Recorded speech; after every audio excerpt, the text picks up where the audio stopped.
शिक्षक का सिखाना बहुत आवश्यक है।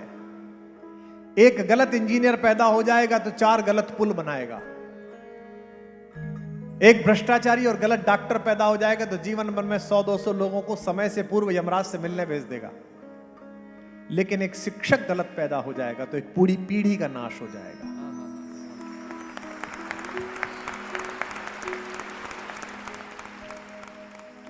सौ चंद्रगुप्त एक चाणक्य नहीं बना सकते, पर एक चंद्रगुप्त 100 चाणक्य बना सकता है। इस परिसर में बैठे हुए किसी भी अध्यापक को इस बात की ग्लानि होती हो कि मेरे वेतन से ज्यादा तहसीलदार साहब की तनख्वाह है, मेरी सैलरी से ज्यादा दरोगा जी की सैलरी है, मेरी मारुति 800 से ज्यादा बड़ी कार पड़ोस में रहने वाले जूनियर इंजीनियर की है, तो सदा इस बात को ध्यान रखना, दुनिया में ऐसा कोई आइंस्टाइन पैदा नहीं हुआ, ऐसा एडिसन पैदा नहीं हुआ जो एक बल्ब से दूसरे बल्ब का स्पर्श करा के उसमें प्रकाश जारी कर दे। केवल अकेले आप गुरु हैं जो स्वयं से छूकर हजारों करोड़ों दीपकों को जला देते हैं। सारी समस्या ही शिक्षा और लर्निंग के बीच की है। शिक्षा नियमित है, लर्निंग अनियमित है। लर्निंग आपकी शिक्षा को स्वयं अपनी शिक्षा बना लेने का काम सौंपती है। जैसे सूरज कब निकलेगा आज से 10 साल बाद, यह शिक्षा ने तो अब नासा से सीखने के बाद बताया, लेकिन पंचांग ने लर्निंग से बताया। लर्निंग ऐसे है जो महिलाएं यहां पर बैठी हैं, कितने भी बड़े से बड़े शेफ के साथ आप ट्रेनिंग कर लीजिए खाना बनाने की, लेकिन लर्निंग अभ्यास का वो सत्र है जब आपकी 75 वर्षीय मां परिवार के 30 बच्चों के लिए एक साथ कड़ी बनाती हैं और आपसे बात करते हुए दूसरी तरफ देखकर नमक हाथ के इशारे से डाल देती हैं, और जब आप खाते हैं तो आपको पता लगता है कि ना नमक 1 अंश ऊपर गया है ना नीचे गया है। ये लर्निंग कहलाती है। पश्चिम ने बड़ी योजना पूर्वक हमारे परिवारों से और हमारे समाज से लर्निंग को हटाया। उनका षड्यंत्र गहरा था और उनका षड्यंत्र अब भी गहरा है। सरकारें कभी भी संस्कृति की रक्षा नहीं करती। सरकारें सदा संस्कृति और धर्म का वाहन बनाकर जनता पर राज्य करती हैं। ये पुराना काम है, इसमें कोई नई बात नहीं। उनसे नाराज होना, उनसे शिकायत करना, उन्हें उलाहना देना, उनसे अपेक्षा करना व्यर्थ है। लेकिन वर्षों से इस देश में 2 सत्ताएं थी, एक थी राज सत्ता और एक थी ऋषि सत्ता। ऋषि सत्ता सदैव राज सत्ता के ऊपर थी। कभी आपने संस्कार विधि पढ़ी हो? मैं एक बार संस्कार विधि पढ़ रहा था तो उसमें मैंने पढ़ा कि राज्याभिषेक कैसे होता है। अब तो राज्याभिषेक होता है कि गवर्नर साहब, राष्ट्रपति जी शपथ दिलाते हैं, आदमी वो 4 लाइन की शपथ दोहराता है। कई नेता तो उसको 25 बार दोहराने के बाद भी देख के ही बोलते हैं, उसको याद करके बोलते हैं कि मैं शपथ लेता हूं। पहले जब राज्याभिषेक होता था तो आसपास के सारे राजाओं द्वारा लाए गए उपहार, राजाओं द्वारा दी गई बहुमूल्य वस्तुएं राजा स्वीकार करता था, और अंत में धर्मगुरु उस राज्य का एक सोने की छड़ देता था राजा को और कहता था कि सर्वदंडो असि। यह ब्राह्मण, क्षत्रिय, वैश्य, हरिजन हमारे चारों आदरणीय वर्णों के लिए दंड का अधिकार राजा मैं तुझे दे रहा हूं। अब सुनने योग्य बात आगे आती है। राजा जैसे ही राजपुरोहित के धर्माचार्य के पैर छूने के लिए झुकता था, वो धर्मगुरु एक मोर पंखों का चवर उसकी पीठ पर मारता था और कहता था धर्म दंडो असि। चारों वर्णों को दंड तू देगा, लेकिन तू अगर राज के मार्ग से च्युत हुआ तो धर्म तुझे दंड देगा, धर्म तेरा उपचार कर देगा। भारत का धर्म दंड कमजोर हो गया है, भारत की ऋषि सत्ता कमजोर हो गई। भारत में ऐसी वाणियां नहीं है, ऐसे लोग नहीं है जो राजा से कह सकें कि तू गलत कर रहा है। दुष्यंत कण्व के आश्रम में जाता है तो बाहर अपना मुकुट छोड़ देता है। अभिज्ञान शाकुंतलम में यही लिखी गई उज्जैनी में, अपना रथ छोड़ देता है, अपने आभूषण उतार देता है कि कहां जा रहा हूं, यूनिवर्सिटी के अंदर जा रहा हूं, गुरुकुल के अंदर जा रहा हूं। इसीलिए शकुंतला उसे पहचान नहीं पाती कि ये राजा है कि राजा का सिपाही है। जब वो प्रेम का प्रस्ताव करता है तो वो ये कहता है मैं राजा का सिपाही हूं, तो भोली शकुंतला उसकी बात को सत्य मान लेती है। और अब समय बदल गया, अब गुरुकुल का आचार्य प्रयास करता है कि विधायक जी आए, मंत्री जी आए, गुरुकुल की महत्ता बढ़े, आश्रम की महत्ता बढ़े, क्योंकि ऋषि सत्ता कमजोर पड़ गई। आपने अद्भुत काम किया कि आप शिक्षकों को सिखा रहे हैं, क्योंकि शिक्षक का सिखाना बहुत आवश्यक है। एक गलत इंजीनियर पैदा हो जाएगा तो 4 गलत पुल बनाएगा। एक भ्रष्टाचारी और गलत डॉक्टर पैदा हो जाएगा तो जीवन भर में 100-200 लोगों को समय से पूर्व यमराज से मिलने भेज देगा। लेकिन एक शिक्षक गलत पैदा हो जाएगा तो एक पूरी पीढ़ी का नाश हो जाएगा।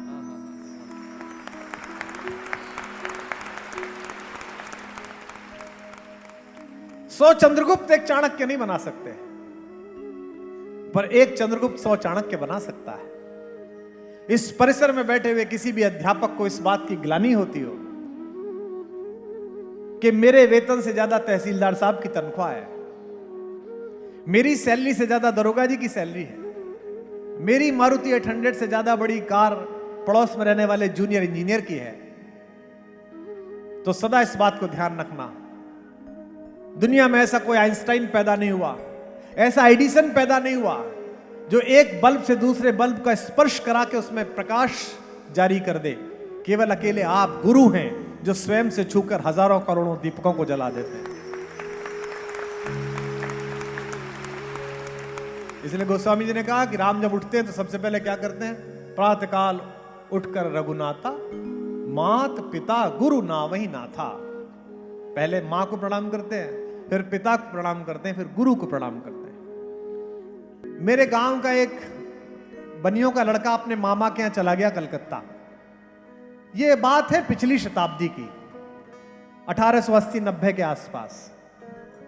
घर में खाने को नहीं था, बहुत गरीबी थी, परचून की दुकान थी, उसी दुकान पर 3 भाई पलते थे, फिर उनके बच्चे पैदा हो गए।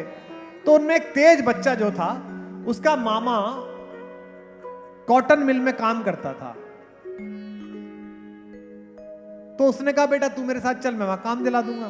15-16 साल का लड़का था, कॉटन मिल में काम करने लगा। मामा एक्सपायर हो गया, बेटा काम करता रहा। जो सेठ जी थे उन्हें समझ में आ गया कि इस लड़के में बड़ी तेज गति है, ये बहुत जल्दी सीखता है। उन्होंने लड़के को सिखाना शुरू करा। कॉटन की मिल में कुछ जो छोटे मोटे और उद्योग होते हैं, लकड़ी की पुली बनाना, टिकटी बनाना, ये सब काम उन्होंने उसे दे दिया कि तू एक काम कर, तेरे पर जो तनख्वाह जुड़ी है वो 1000-2000 और ले ले, तू अपना छोटा सा काम शुरू कर दे, आशीर्वाद दे दे। जैसे आपने इतने सारे लोगों को काम दिया, ऐसे भी दे दिया। लड़के ने काम शुरू कर दिया। प्रतिभा, क्षमता, लगन और ईमानदारी चारों मिली, और पीछे क्या मिली? भूख। वापस नहीं लौट सकते। आगे का रास्ता सिर्फ उन्हीं लोगों ने बनाया है जिनके पीछे लौटने के रास्ते बंद हो गए।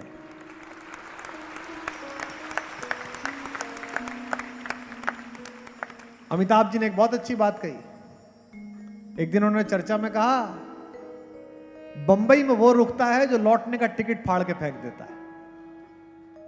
जिसके पास लौटने का टिकट है, जिसके पास लौटने की संभावनाएं हैं, वो चुनौती से वापस आ जाता है। राम के पास लौटने की संभावना नहीं है, 14 वर्ष चलना ही चलना है। इस लड़के के पास भी गांव लौटने की संभावना नहीं थी, चलना ही चलना था। 20-25 साल लगे। कलकत्ता की सबसे बड़ी कॉटन मिल और कॉटन मिलों की सप्लाई होने वाला सामान का सबसे बड़ा ट्रेड इस लड़के ने खड़ा किया। जब नई फैक्ट्री डाली हुबली के किनारे और वहीं अपना बंगला बनाया, तो मन में अहंकार आया ओनरशिप का। गांव लौटा हमारे, और हमारे यहां गांव में जो मंदिर है शंकर जी का, उसके एक पुजारी थे गांव के। गांव का पुजारी कैसा होता है बेचारा, सारा गांव से पैसा देता है, उससे थोड़ा बहुत दक्षिणा से पलता है। बोला पंडित जी पहचाना, जमुना लाल जी का लड़का छोटा वाला। पंडित जी बोले हाँ जजमान, आपकी तो 5 पीढ़ियों को पंडित हैं हम लोग। और सुना आपने बड़ा पैसा कमाया, बड़ा यश कमाया, बड़ी छाती चौड़ी होती है। अभी आपने सुना है पंडित जी, देखा नहीं है। नई फैक्ट्री बनाई है, उसका पूजन आप करोगे और मैं लोग भेज दूंगा, आपको ले जाएंगे। इस बार जैसे ही मुहूर्त आएगा आपको पूजन करना। पंडित जी ने कहा इससे बड़ा सौभाग्य का हमने तो गांव से बाहर का आज तक रास्ता नहीं देखा। हम तो अलीगढ़ नहीं गए, बुलंदशहर नहीं गए, इसी गांव में। तो साहब वो दिल्ली में, पुरानी दिल्ली से कलकत्ता की ट्रेन में डिब्बा तैयार हुआ। वो पहले लकड़ी का डिब्बा होता था अकेला, फर्स्ट क्लास का, जिसमें वो पंखा खींचने वाला आदमी होता था, सुराही रखी रहती थी। पंडित जी के लिए एक डिब्बा तैयार कराया गया। पंडित जी और पंडित जी का एक चेला भजनीक और ले जाने वाले एक मुनीम जी साथ चले। तो 4 रात में कलकत्ता पहुंचे। बड़ी सेवा हुई पंडित जी की, भूमि पूजन हुआ, नए घर का गृह प्रवेश हुआ। जो गृह स्वामिनी थी उसने चूल्हा लगाया, और आपको पता है कि हवन के बाद पहला भोग भगवान के बाद पंडित जी का लगता है। उनकी थाली तैयार होती है, नौकर चाकर काम कर रहे थे, लेकिन गृह स्वामिनी खुद ही पूड़ियां बनाने लगी। पंडित जी ने जम के खाया, जम के खीर खाई, बड़े प्रसन्न। खाए जाएं और आशीर्वाद निकले जाए। यजमान कमाल कर दिया, ईश्वर आपकी 100 फैक्ट्रियां बनाए, ईश्वर देश का सबसे बड़ा टाटा बिड़ला आपको बनाए, खूब आशीर्वाद निकले। यहां तक अहंकार नहीं दिखा पंडित जी को। और मैं आपको कोई किस्सा नहीं सुना रहा, अपने गांव की सत्य कथा सुना रहा हूं। इसे कहते हैं तेजस्विता, और इसे कहते हैं अहंकार को आईना दिखाना। जब हो गया सब कुछ तो दक्षिणा की बारी आई। अब दृश्य देखिए, चूल्हा बड़ा सा है, सेठानी खाना बना रही है, पंडित जी पालथी मार के बैठे हैं, सामने पटरे पे खाना हो गया, हाथ धो दिए गए, हाथ पूछ दिए गए। अब सेठ जी उठे, और उस जमाने में 100 की गड्डी का मतलब होता था आज के 1 करोड़ रुपए। 100 की गड्डी चौड़े नोट वाली आती थी वो, और उसके ऊपर 1 नोट। पंडित जी को सदा 1 आना 2 आना दक्षिणा मिली थी गांव में। 1 रुपया तो पूरी नवरात्रि में आता था इकट्ठा होके। उनको क्या जरूरत थी पैसे की? सब लोग अनाज में से एक भाग देते थे, लकड़ी वाला लकड़ी का काम कर देता था, जो जुलाहे थे वो कपड़ा दे देते थे। ऐसे ही चलता था पहले तो। 101 रुपए दिया, पंडित जी दक्षिणा जरा झोली आगे लाइए। पंडित जी ने उत्तरीय फैलाया और यजमान ने 101 रुपए डाले। पंडित जी के रोम रोम से आशीर्वाद निकला। उन्होंने कहा ऐसा यजमान नहीं देखा, मैंने जीवन में गड्डी नहीं देखी थी। सुनते हैं कि 100 रुपए ऐसे दिखते थे, पहली बार आपके कारण गड्डी देखी। लक्ष्मी मां आपके सिर पर सदा हाथ रखे। यहां तक ठीक था। सेठ जी ने कहा पंडित जी ऐसा यजमान नहीं देखा होगा जो 101 रुपए दे। ये एक क्षण था कि पंडित जी को लगा कि इसमें ओनरशिप आ गई। पंडित जी ने उठाई गड्डी और कहा कि स्वस्ति नः इंद्र स्वस्ति नः भूखा। बहुत अद्भुत, बहुत अद्भुत, ईश्वर आपको यश दे। इदन्नमम इदम अग्नाय। और जो चूल्हा था उसमें 101 की गड्डी फेंक दी। सेठ जी चिल्ला, अरे अरे पंडित जी क्या कर रहे हो, ये आपने क्या कहा? बोले नहीं नहीं, आपका तो यश बढ़ा रहे, आपको बहुत आशीर्वाद, पर आप कह रहे थे ना कि ऐसा यजमान नहीं देखा होगा, तो मैं भी बस यही बताना चाह रहा था कि ऐसा पंडित भी ना देखा होगा।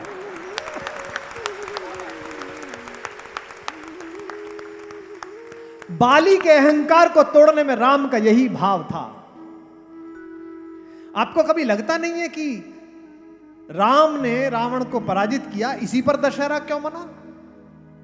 रावण को तो इससे पहले कई लोग पीट चुके थे, सहस्त्रबाहु मार चुका था। बाली ने तो पीटा भी और यहां लगाया और यात्रा की, पृथ्वी के चक्कर लगाए। जब अंगद पहुंचा तो अंगद से यही तो पूछा उसने। चमचों से घिरा हुआ अहंकार बड़ा विषैला होता है। जैसे वकील के यहां मुंशी होते हैं ना, वो बताते हैं हमारे वकील साहब एक आदमी को तो फांसी लग रही थी, तख्ते से लौटा लाए। इतना वकील साहब प्रशंसा नहीं करते, इतना मुंशी करता है। वो बहुत प्रशंसा करता है। नेता का नीचे का जो चमचा होता है बड़ी प्रशंसा करता है। तो उन्होंने अंगद से जब पूछा, रावण ने राज्यसभा में बैठ के, किसका लड़का है रे? कौन का सुत, पता था उसे किसका है, लेकिन अहंकार में वो भी बाली का लड़का था और राम द्वारा पढ़ाया हुआ था, स्टूडेंट किसका था। उसने 4 उत्तर दिए, देखिए क्या मजा आएगा आपको। कौन के सुत, किसके बेटे हो? अंगद ने कहा बाली के। तो थोड़ा डरा तो सही, लेकिन चमचों के सामने कैसा कहे। बोला कौन बाली, देखो आप। तो अंगद बोला न जानिए, भूल गए। पोटरी कांख में चाप रहे, सागर सात नहात बखानिए। वही बाली जिन्होंने आप में पिटाई लगाई और आपको यहां दबा के 7 चक्कर लगाए, वही बाली, उन्हीं का लड़का हूं मैं। अब वो डर गया, लेकिन ये कैसे कहे कि नहीं नहीं ऐसा नहीं हुआ था, ऐसा तो हुआ ही था। तो बोला किस लिए आए हो, काम कहा। अब ये कहता कि लंका देखने आया हूं, तो कैसा लगता। काम कहा, किस काम से आए हो। बोले कुछ नहीं, दुनिया देख ली थी, तरह तरह के चोटे देखे, पर दूसरे की औरत उठा के ले जाए ऐसा एक चोटा देखना था, किसी ने बताया वहां रहता है, देखने चले यार। कौन के सुत, बाली को बाली न जानिए। पोटरी कांख में चाप रहे, सागर सात नहात बखानिए। कौन के सुत, सागर कैसे तरे हो, समुद्र कैसे पार किया। जैसे गोपद, जैसे गाय कीचड़ में पानी डाल दे और उसके ऊपर कूद जाता है, ऐसे पार कर लिया। काज कहा सिए चोर ही देखो, सीता के चोर को देखना था। इसी बाली में ओनरशिप आ गई, अपने सगे भाई की पत्नी का अपहरण कर लिया, उसका राज्य छीन लिया। इसलिए राम जब वहां पहुंचे तो बाली और सुग्रीव के बीच में से एक चुनना था। राम ने किसको चुना, वंचित को। राम चाहते तो बाली को चुन सकते थे। और अगली पंक्ति कह रहा हूं, यही राम की कहानी है। राम अयोध्या से चले, रास्ते के किसी राजवंशी का समर्थन नहीं लिया, वंचितों का, पिछड़ों का, मल्लाहों का, दलितों का, वनवासियों का समर्पण लिया। अर्थात अगर सात्विकता की अयोध्या को, अनैतिकता की लंका को पराजय देनी है तो उसे प्रकृति के पुत्रों को किष्किंधा से साथ लेना ही पड़ेगा, ये तय बात है।